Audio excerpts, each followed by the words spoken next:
E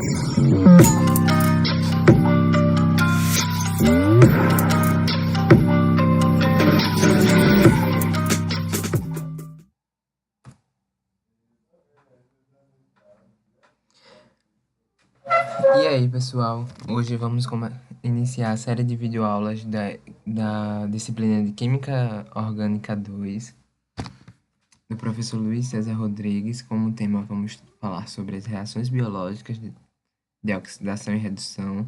Meu nome é Douglas, sou aluno de Biotecnologia da UFPB, estou no segundo período. E vamos lá. E um salve para a galera de Gramame. Introdução sobre reações de oxirredução. A oxidação, ela é um processo que vai resultar na perda de um ou mais elétrons pelas substâncias. Substâncias na quais eu digo são os átomos, os íons ou as moléculas. Seu estado de oxidação, ele vai se alterar para valores mais positivos. E na redução, é um processo que resulta em ganho de um ou mais elétrons pelas substâncias, átomos, íons ou moléculas. O seu estado de oxidação ele atinge valores mais negativos ou menos positivos em relação à oxidação. O agente oxidante ele vai ser aquele que vai aceitar elétrons e ele vai se reduzir durante o processo. E o agente redutor é aquele que perde elétrons e que se oxida no processo. A redução e a oxidação elas sempre vão ocorrer simultaneamente. O agente oxidante aceita os elétrons e é reduzido durante o processo. É a mesma coisa. Por muito tempo, os cientistas acreditaram que as reações radicalares não eram importantes em sistemas biológicos.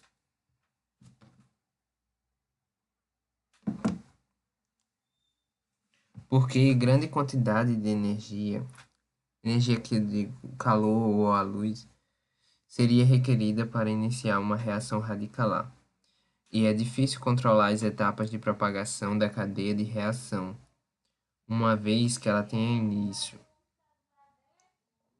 No entanto, agora é amplamente reconhecido que há reações biológicas que envolvem radicais, em vez de ser gerada por calor ou luz. Os radicais são formados pela interação de moléculas orgânicas com íons metálicos. Essas reações radicalares ocorrem no sítio ativo da enzima.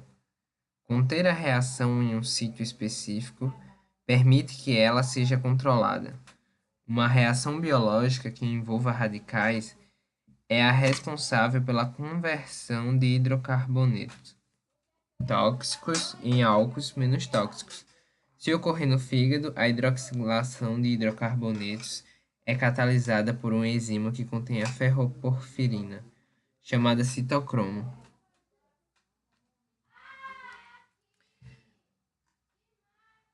Esta reação ela também pode ter efeito toxicológico oposto. Ou seja, em vez de converter hidrocarbonetos tóxicos em álcools menos tóxicos, substituindo uma hidroxila por um hidrogênio em algumas substâncias, levam uma substância não tóxica a se tornar tóxica. Portanto, substâncias que não são tóxicas in vitro não são necessariamente não tóxicas em vivo. Por exemplo, estudos feitos com animais mostraram que se uma hidroxila for substituída por um hidrogênio, o cloreto de metileno, o CH2C12, se torna carcinogênico se for inalado. Café descafeinado e o medo do câncer.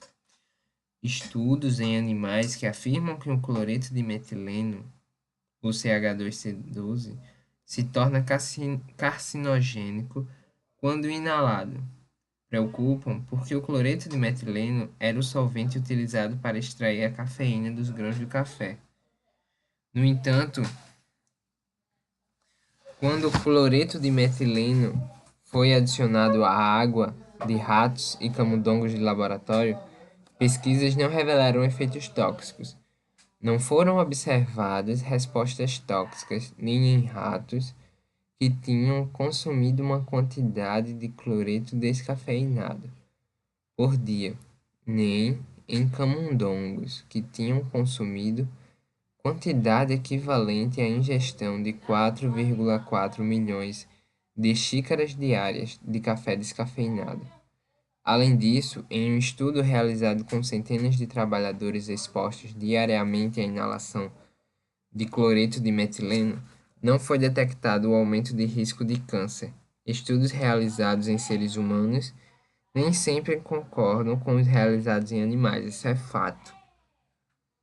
Em virtude da preocupação inicial, no entanto, pesquisadores procuraram vários métodos alternativos para extrair a cafeína dos grãos de café. Extração por CO2 líquido em temperatura e pressões foi uma delas, supercrítica, foi considerado o melhor método escolhido pelos cientistas, pois ele vai extrair a cafeína sem extrair simultaneamente alguma das substâncias saborosas que são extraídas quando o cloreto de metileno é utilizado. Não há diferença essencial entre o sabor de café e o café descafeinado com CO2.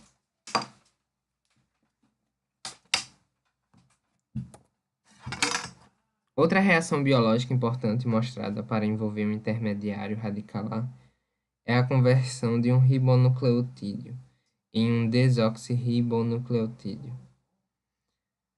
A biossíntese de ácidos ribonucleicos, o RNA, requer ribonucleotídeos, enquanto a biossíntese de ácidos desoxirribonucleicos, o DNA, requer desoxirribonucleotídeos. A primeira etapa na conversão de um ribonucleotídeo em um desoxirribonucleotídeo, necessário para a biossíntese de DNA, vai envolver a abstração de um átomo de hidrogênio do ribonucleotídeo para formar o radical intermediário. O radical que abstrai o hidrogênio é formado como resultado de uma interação entre o ferro 3 e um aminoácido no sítio ativo da enzima.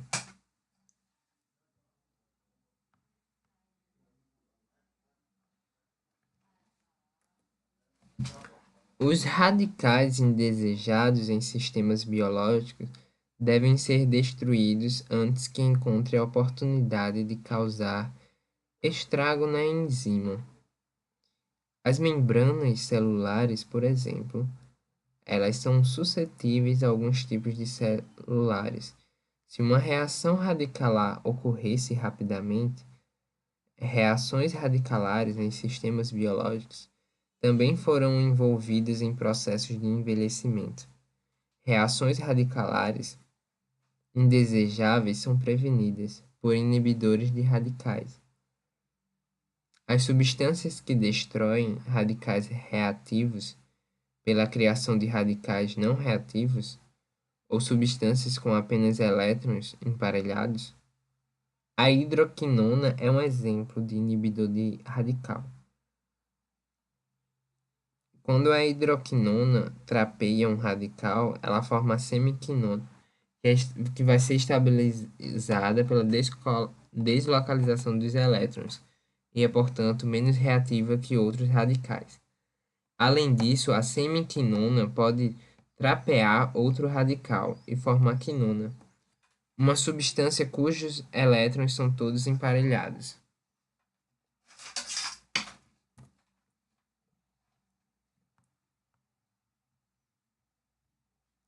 Dois exemplos de inibidores de radicais que estão presentes em sistemas biológicos são as vitaminas C e E, como a hidroquinona.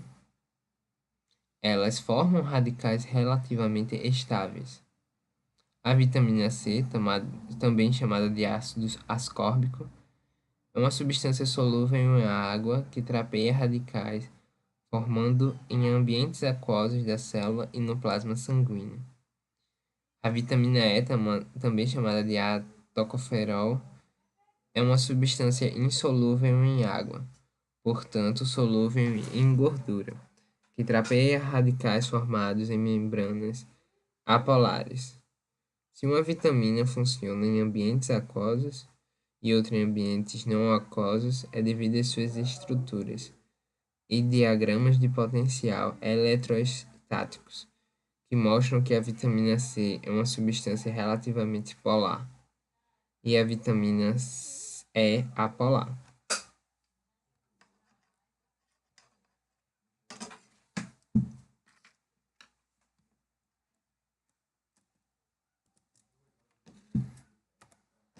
Conservantes alimentares. Os inibidores de radicais que estão presentes em alimentos são conhecidos como conservantes ou antioxidantes. Eles conservam os alimentos pela prevenção de reações radicalares indesejáveis. A vitamina E é um conservante natural encontrado em óleos vegetais, o BHA e o BHT. São conservantes sintéticos adicionados a muitos alimentos industrializados.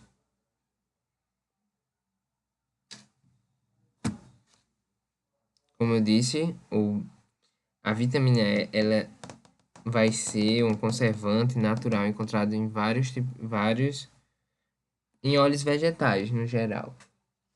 E conservantes sintéticos são muito conhecidos o BHA e o BHT pelas empresas da indústria alimentícia, que eles usam bastante como conservante sintético.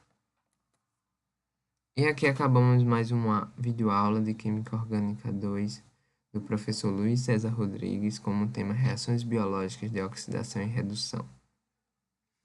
Meu nome é Douglas, sou aluno do curso de Biotecnologia do segundo período e nos vemos na próxima videoaula. Um tema muito importante que vai ser abordado por mim.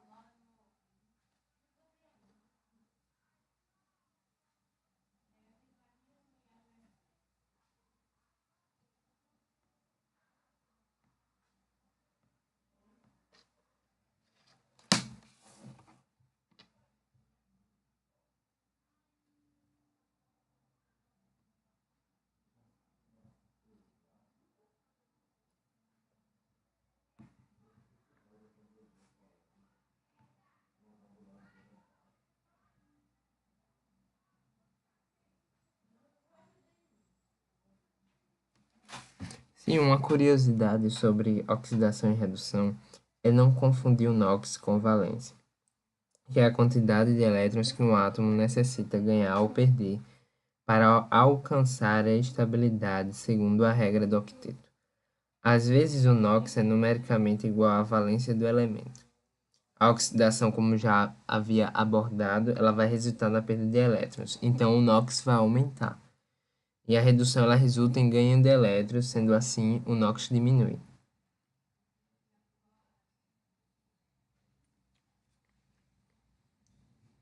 É possível calcular o NOx dos carbonos que sofrem a oxidação apenas considerando as ligações químicas.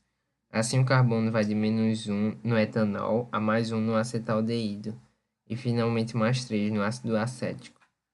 Outros exemplos importantes da oxidação são o branqueamento de pasta de celulose. Por exemplo, quando se recicla papel é preciso clarear um pouco a pasta. E o uso de desinfetantes como a própria água sanitária, o ozônio e a água oxigenada. O escurecimento que ocorre nas maçãs, peras, cogumelos e batatas quando expostos ao ar é um excelente exemplo da oxidação ao ar, mas note que a cor é decorrente da polimerização de produtos de oxidação e não representa a oxidação em si.